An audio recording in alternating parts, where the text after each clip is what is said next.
Hey everyone, how's it going? So I have been asked to do a little 5-minute video just dealing with the topic of prune and of John chapter 15 in order to illustrate this passage and this key theme that we're talking about. So what we want to do first is just read the passage in question, and it's John chapter 15. We'll go from verse 1 to verse 11 to illustrate the point of prune. I am the true vine, and my Father is the vine dresser. Every branch in me that does not bear fruit, he takes away, and every branch that does bear fruit, he prunes, that it may bear more fruit. Already you are clean because of the word that I have spoken to you. Abide in me, and I in you, as the branch cannot bear fruit by itself, unless it abides in the vine. Neither can you unless you abide in me. I am the vine, you are the branches. Whoever abides in me, and I in him, he it is that bears much fruit, for apart from me you can do nothing. If anyone does not abide in me, he is thrown away like a branch and withers, and the branches are gathered, thrown into the fire, and burned. If you abide in me, and my words abide in you, ask whatever you wish, and it will be done for you. By this my Father is glorified, that you may bear much fruit, and so prove to be my disciples. As the Father has loved me, so I have loved you. Abide in my love. If you keep my commandments, you will abide in my love, just as I have kept my Father's commandments and abide in his love. These things I have spoken to you, that my joy may be in you, and that your joy may be full. Now, of course, coming to any passage, in order to understand it, we first have to pray, which I hope that we have done, that God may open our hearts, open our ears, open our eyes, just to understand what this passage is saying. I encourage you to check it out for yourselves and to read on it and ask questions. But a point of contention in this passage is actually verse number 2, where it says, every branch in me that does not bear fruit, he takes away. And now there's questions, is this illustrative or picturesque of how we can lose our salvation? Because the fact that we are in Jesus, okay, and then we're not bearing fruit, and so as a result, it is taken away. The branch is thrown away. And the sole point is, this is not what the passage is saying. It is not trying to demonstrate how you can lose your salvation. I mean, passages like John 6 and John 10 are really, really clear. John 6 talks about whoever the Father has given to me, I will accept, and how they will never be lost, never be taken away. How God is the shepherd, the one who keeps his flock close to him. And those who are saved and trust in faith in Jesus Christ, they will never be set aside, never be turned away. So understanding that, then, this is like, what does this passage mean?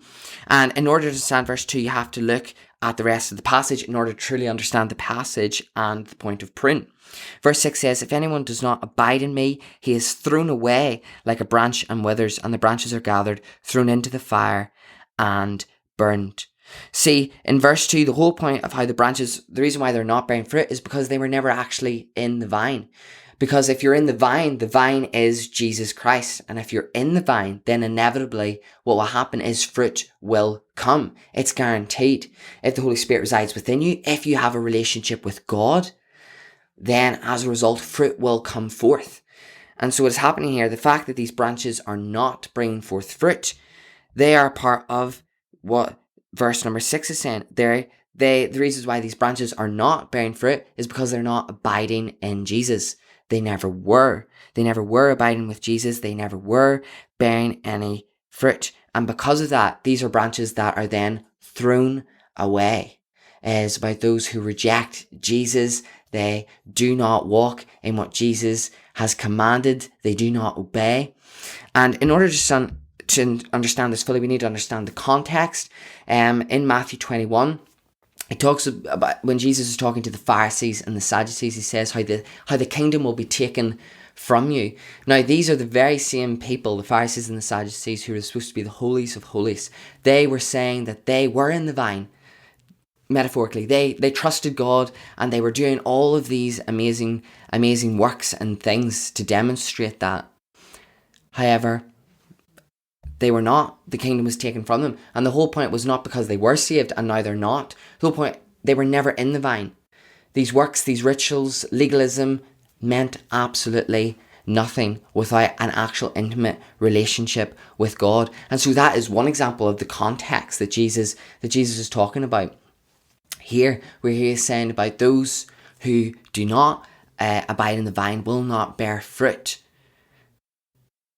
And so that is what the verse 2 is saying. And so we need to understand that and have clarity in that to understand that is not what the passage is saying. The passage is not saying that you can lose your salvation, but rather, are you ever in the vine in the first place? And if you are in the vine, then inevitably what will happen is you will bear fruit. And this then leads to the main point. Jesus has talked about the vine dresser, and it says how the vine dresser will prune.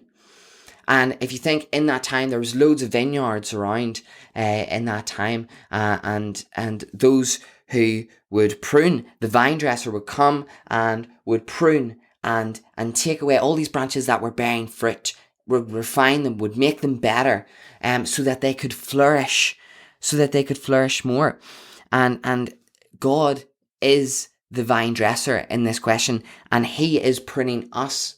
And this passage is relevant for us today, because we need to abide in the vine. And if we abide in the vine, what inevitably will happen is we will bear fruit. If we're never in the vine, then we're not going to bear fruit, and we're going to be like these branches who are tossed away and thrown into the fire. So the questions that you need to ask yourself is, number one, are you abiding in the vine? Are you truly saved? Are you truly filled with the Holy Spirit? Do you have a relationship with God? Number two, if you abide in the vine, what this passage is saying is fruit will demonstrate that. Again, James talks about this. What is the body? The body without spirit is dead. So is faith without works. Faith and works is synonymous. If you have faith in God, then you will have works. Okay? You can't have works without faith. You can't have faith without works. And that's what Jesus is demonstrating there. That if you abide in me, you will bear fruit. If you're a part of the vine, if you're a part of me, that is Jesus, you will bear fruit. And whenever it talks about Jesus being, or God being the vine dresser, God prunes the fruit.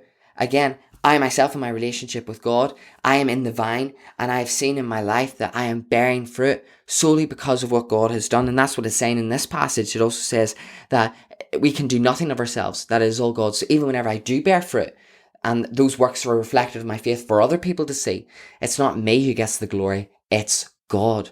God alone gets the glory for the fruit that I bear. And so that's what this passage is talking about. But I still stumble and I still fall, and there's still areas in my life which I need to give to God. There's still impurity, there is still sin, and that's when God, the vine dresser, the one who prunes, he comes in. And he's the one who refines, and he's the one who molds. And he's the one who strips away and takes away anything that could prohibit me from bearing more fruit. And that's what a vine dresser would have done, and still does. If you have the vine and then you have the fruit that bears from it, and you have the branches that bear these fruit, and if they start to then become prohibited, or anything goes on them that can restrict them from bearing more fruit, the vine dresser comes in and he pricks them away. He removes away. And sometimes this can be a painful process. Even in our own lives, there's things that we need to give up, and we don't. And God needs to take those away in order for us to flourish and bear even more fruit. So that's a little commentary, summary of John chapter 15, just answering those questions at the start that this passage will raise whenever you read them, but also talking about what it means to be in the vine, that is Jesus, and what it is for God to be the vine dresser, and how he prunes us, molds us, makes us better, and how we need to bear fruit and will bear fruit if we are in the vine. Thanks, guys.